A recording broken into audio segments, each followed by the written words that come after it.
کیونکہ اسلام نے جو نظام پیش کیا ہے وہ بڑا خوبصورت ہے،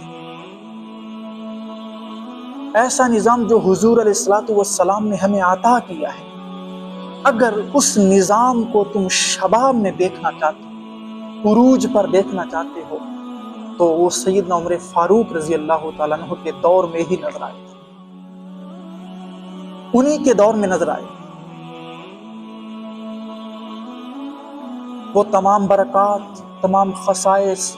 نظام عدل اجتماعی اگر نقطۂ عروج پر دیکھنا ہے تو عہد فاروقی میں جا کے دیکھو، دور عمر فاروقی میں جا کے دیکھو، اس میں نظر آئے۔ اور اسی نظام کا ایک پہلو یہ بھی تھا کہ انسان طبعاً آزاد ہے، اس پر بغیر کسی جرم کے، بغیر کسی ثبوت کے کوئی قید نہیں لگائی جا سکتی، کوئی گرفتاری نہیں کی جا سکتی، کیونکہ خود حضور علیہ الصلوۃ والسلام کے زمانہ میں ایک واقعہ پیش آیا کہ ایک صبح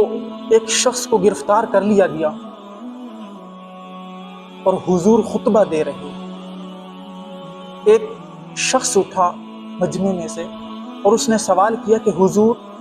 میرے پڑوسی کو کس جرم کی پاداش میں گرفتار کیا؟ آپ نے اعراض کرتے ہوئے جواب نہیں دیا، رخ پھیر لیا۔ وہ شخص دوسری طرف آ کر پھر یہی سوال اس نے دہرا دیا، تو حضور نے پھر حکم دیا کہ اس شخص کو آزاد کر دیا جائے، چھوڑ دیا جائے۔ اور اس طرز عمل سے، حضور کے اس فعل سے یہ معلوم ہوتا ہے کہ انسان طبعاً آزاد ہے،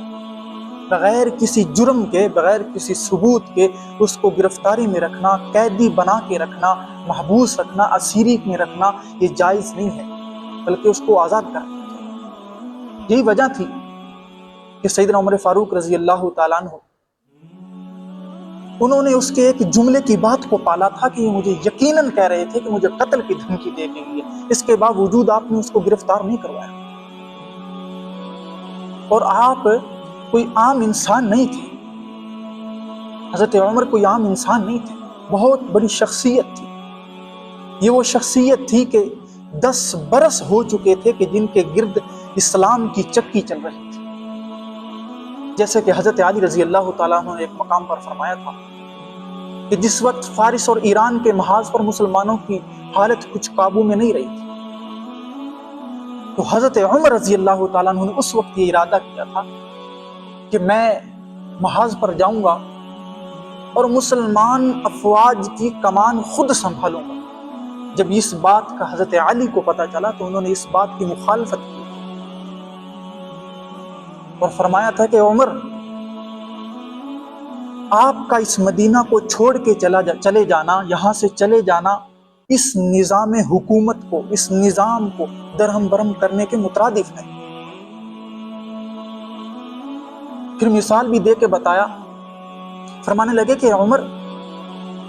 چکی اس وقت تک چلتی ہے جب تک اس کی درمیان والی کلی اپنی جگہ پر موجود رہے،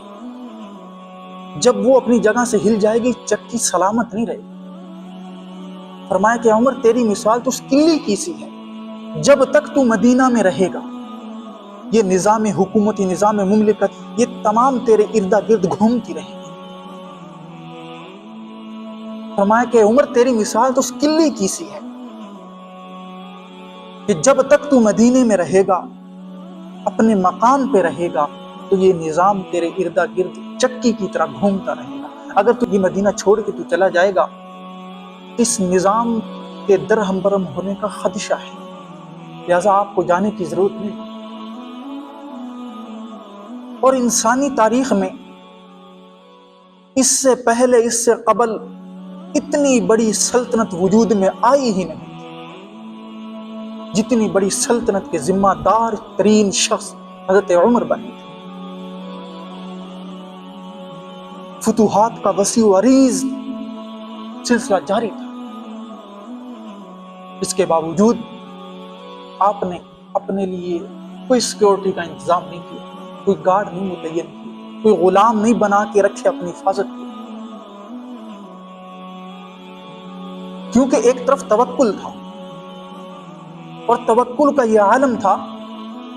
کہ موت اور زندگی کا مالک اللہ ہے، وہ اللہ کے ہاتھ میں ہے۔ اور دوسری طرف آپ کی فراست کا یہ عالم تھا کہ آپ نے اس مجوسی کے ایک جملے کی بات کو پالا تھا کہ وہ مجھے قتل کی دھمکی دے گی۔ اور تیسرا پہلو یہ تھا کہ اسلامی نظام میں انسان کی آزادی کا جو پہلو وہ نمایاں ہو رہا تھا، وہ ابھر رہا تھا۔